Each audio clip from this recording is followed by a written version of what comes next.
अस्सलाम वालेकुम दोस्तों, ये देख रहे हैं आप, बहुत ही बेहतरीन चीज़ दिखाने के लिए मैं आपको लाया हूँ।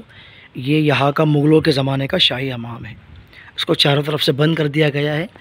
चारों तरफ पूरी आबादी है और ये बीच के अंदर बना हुआ है। ये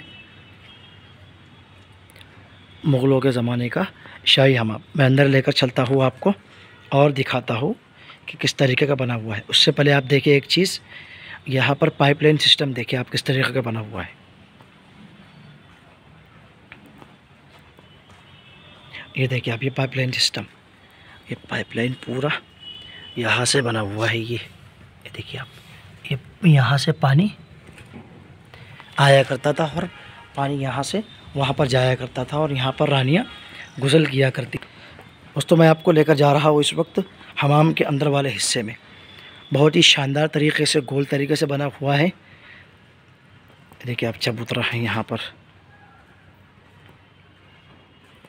यहाँ से पानी आता था, पूरा यहाँ से पानी आता था। यहाँ से जाके पानी इन हमाम के अंदर गिरा करता था यहाँ पर। और यहाँ पर जो है शाहजहाँ बादशाह की जो बेगमात थी, मुमताज़ महल वगैरह, वो यहाँ गुसल किया करती थी। देखिए आप, पूरा पुराना आर्किटेक्चर है दोस्तों। ये देखिए आप, पाइपलाइन सिस्टम जिस तरह गोलकुंडे किले के अंदर बना हुआ है।